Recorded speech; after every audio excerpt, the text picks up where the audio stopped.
E aí galera, beleza? Aqui quem fala é o João. E agora a gente vai falar dos laços aninhados do tipo condicional, dos laços aninhados do tipo while. Então, vamos supor que a gente tem um sistema de alarmes na nossa indústria. E como é que isso vai funcionar? Dado que nada de errado esteja acontecendo, o alarme não dispara. Vamos supor que a gente tem um processo que a gente precisa monitorar a temperatura do reator. Digamos, numa planta de produção de ureia. Essa reação é exotérmica, então é muito comum que, se a temperatura não for controlada, ela vai subir indefinidamente. Ela vai subir muito mais do que ela deveria, justamente porque a própria reação está produzindo calor. Então, o que se faz? A gente tem um alarme de temperatura que diz assim: se a temperatura estiver muito alta, ele vai disparar para alertar o operador. Mas só o alarme não resolve o problema. Então vamos supor que bateu 150 graus, o nosso alarme vai disparar e vai falar: cuidado, atenção, tem alguma coisa de errado. Mas até aí você só tem o alarme fazendo barulho. Agora, se você tem, digamos, vamos dizer que o nosso processo bateu 180 graus. Aí, ao invés de ter só o alarme tocando, agora o alarme vai estar tocando para continuar avisando que tem alguma coisa de errado, para os operadores ficarem alerta, mas também uma válvula de alívio de pressão vai abrir automaticamente. Agora vamos supor que nem isso resolveu o problema. O reator bateu 190 graus. Agora, além de ter o alarme tocando, a válvula de pressão aberta, agora a vazão do trocador de calor também vai aumentar. Ela vai aumentar automaticamente. Vamos dizer que ela dobrou. Isso tudo para aliviar a temperatura, para diminuir a temperatura. As três coisas estão acontecendo ao mesmo tempo. O alarme está tocando, a válvula de pressão está lá aberta para aliviar a pressão e a vazão do nosso trocador também aumentou. Agora vamos supor que nem isso deu jeito. A temperatura continuou subindo e ela bateu 200 graus. E aí, a sua indústria, que é uma indústria muito bem precavida, ela também tinha um plano para essa condição. O seu reator, ele tinha uma costura. Só que você não sabe direito quem é que fez esse projeto. Então, a costura estava no topo do reator ou embaixo do reator? Se a costura estiver no topo, beleza. Pelo menos só a tampa do reator vai voar. Agora, se a costura estiver embaixo, se for um serviço mal feito, agora o reator todo vai voar. E a ideia do loop aninhado while, deixando um pouco de lado esse exemplo meio esquisito, é que você vai estar executando uma coisa enquanto toda uma série de condicionais for verdadeira. Como é que a gente pega esse exemplo do nosso sistema de alarmes aí e coloca ele num loop while? Vamos fazer o seguinte: eu criei aqui a nossa função desastre e ela fica te perguntando qual é a temperatura do reator. É como se fosse um sensor de temperatura que tem lá dentro e ele fica monitorando essa temperatura e mandando ela em tempo real para o operador. Vamos dizer que ele fica mandando respostas a cada 5 segundos. Então, ele funciona da seguinte forma: enquanto a temperatura for maior do que 30, ele vai ficar fazendo perguntas. Se ela for menor do que 30, isso é uma temperatura muito baixa para ser operacional. Isso quer dizer que o sistema sequer está operando. Ele é fim da batelada ou está numa manutenção, já que o processo de produção de ureia, que era o nosso exemplo, geralmente é um processo contínuo. Então, esse é só o fim da operação porque a temperatura está muito baixa, ela está na temperatura ambiente. Mas agora, vamos supor que, enquanto a temperatura está acima de 30, tem alguma coisa rolando lá. Pelo menos o processo está começando. E aí ele vai te perguntar: será que a temperatura está menor ou igual a 150? 150 é uma temperatura comum para alguns processos de produção de ureia. Outros utilizam temperaturas mais altas, mais próximas de 170, 180 até 190 graus. Mas, no nosso caso aqui, a gente está trabalhando com temperaturas iguais ou menores do que 150. Enquanto tiver menor ou igual a esse valor, está tudo certo, mas ele vai continuar fazendo essa pergunta. Ele vai continuar monitorando a temperatura lá dentro e enviando isso para o operador. Então ele está continuamente fazendo essa pergunta para o meio: qual é a temperatura do reator? E aí, enquanto ela for maior do que 150, ele vai começar a apitar o alarme. Ele vai ficar printando na tela alarme. No nosso caso, ele só estaria fazendo barulho. Mas, enquanto ele tiver menor ou igual a 180, ele só vai fazer isso. Mas se ele for maior do que 180, ele vai começar a disparar a válvula de alívio de pressão. Ela vai ficar lá aberta para diminuir a pressão do reator e, consequentemente, a temperatura. Mas, quando nem a válvula de pressão resolve o problema, ele vai entrar numa outra condicional ainda mais lá dentro.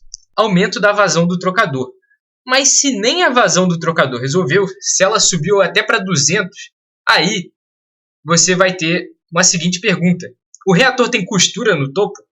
Se ele tiver, ele vai romper pelo topo porque ele foi planejado para ser mais frágil no topo, porque caso ele venha explodir, ele vai explodir pelo topo e isso, confiem em mim, é menos mal do que ele explodir pela base. Mas se ele não tiver costura no topo, e aí ferrou de vez, ele vai explodir e vai sair voando pelos ares. Eu vou deixar um link na descrição para vocês verem o que é um reator voando. E esse é o fim do nosso processo.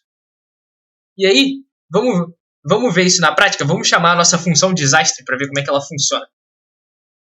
Eu venho aqui e ele vai perguntar qual é a temperatura do reator. Se eu botar 35, ele vai falar ok, tudo tranquilo. Estamos subindo aqui 60, ok, tudo tranquilo. 120, ok, tudo tranquilo. A gente está aqui em 155. Ele vai falar, alarme aceso, cuidado. Vamos supor que a temperatura baixou para 140.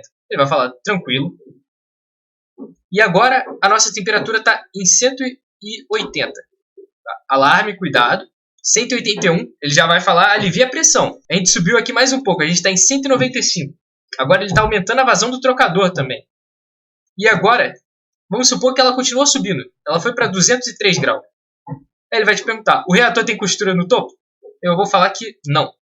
Então corre que o reator vai decolar. Reator voador, salve-se quem puder. E aí, fim da nossa função, porque agora não tem mais reator, então também não tem mais controle. Vamos brincar de novo. Vamos supor aqui que a temperatura está 20 graus. Fim da batelada, vou para casa. Não tem nada acontecendo porque um reator em produção nunca estaria a 20 graus. Vamos testar outra coisa aqui. Vamos lá colocar direto 201 graus. Alarme aceso, cuidado, alivia a pressão, aumenta a vazão do trocador. Então, já está dando problema aqui. Ele vai te fazer a pergunta que parou aqui.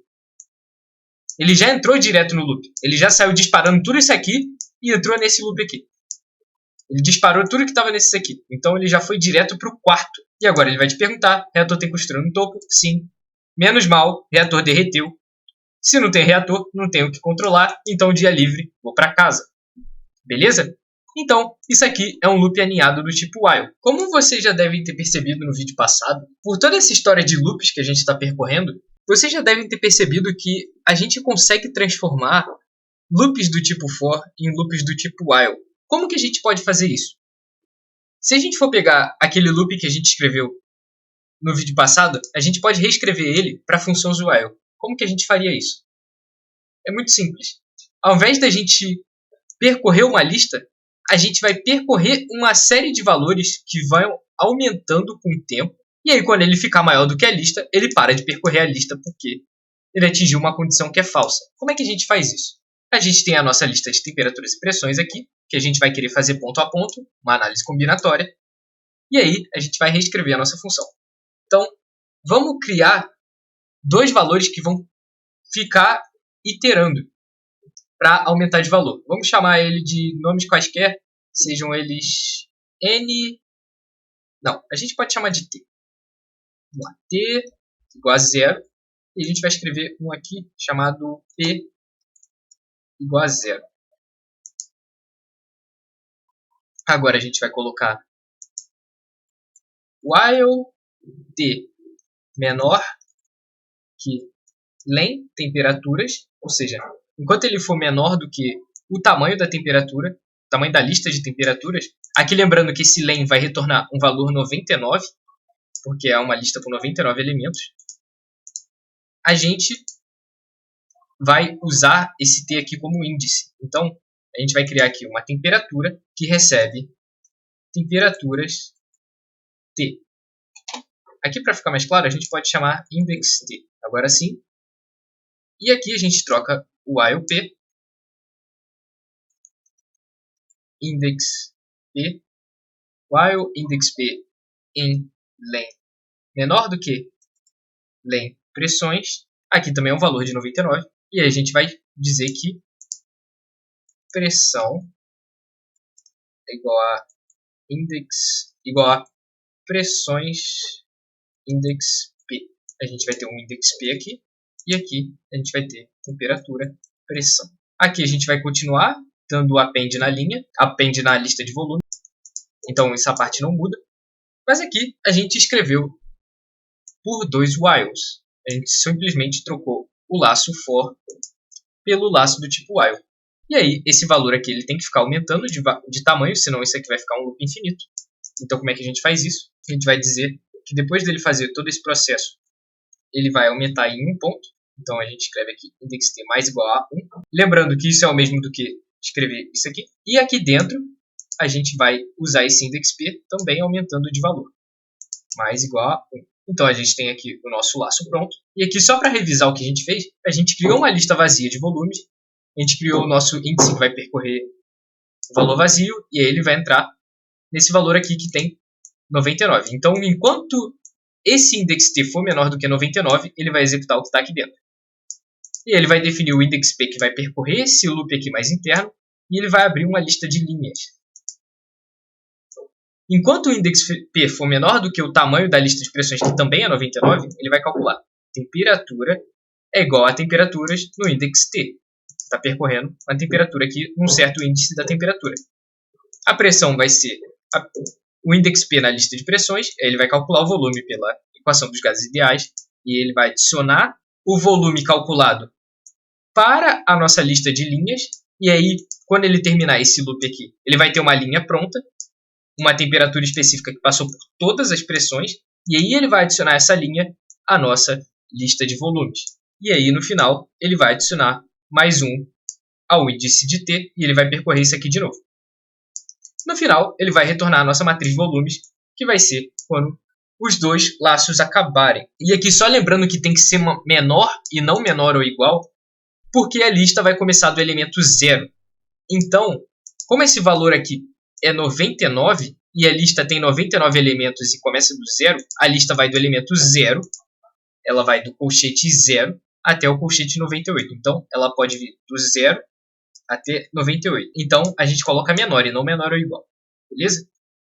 Então, vamos testar a nossa função, ver se dá certo. E, olha só, a gente tem o nosso gráfico de novo. Como a gente pode ver, fazer isso aqui, embora seja possível, não é muito indicado, porque o nosso código ficou bem mais confuso do que colocar o loop for, né?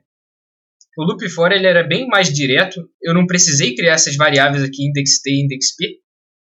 Então, são menos variáveis para se lidar e o código fica, de maneira geral, mais legível. Então, embora isso seja possível, quando você tem a oportunidade de percorrer listas, você não vai querer fazer isso usando um laço condicional. É muito preferível usar o laço for, que ele é feito justamente para percorrer listas. Mas, só para incentivar a criatividade de vocês, também nada impede da gente misturar os dois laços. Então, se a gente quiser vir aqui e colocar um laço for, a gente também pode. A gente já escreve aqui for pressão em pressões. A gente apaga esse index P aqui, que a gente não vai precisar mais dele. A gente apaga isso aqui. E a gente chama só pressão. Tá faltando alguma coisa? Eu acredito que não. A gente pode apagar isso aqui, porque a gente não tem mais o index P. E a gente pode testar a nossa função. E aí, a gente obtém o mesmo gráfico misturando os dois loops também. Então é isso que a gente tinha para o vídeo de hoje, galera. Espero que vocês tenham gostado. Espero que ele tenha sido útil para vocês. E até o próximo vídeo. Valeu, tchau, tchau.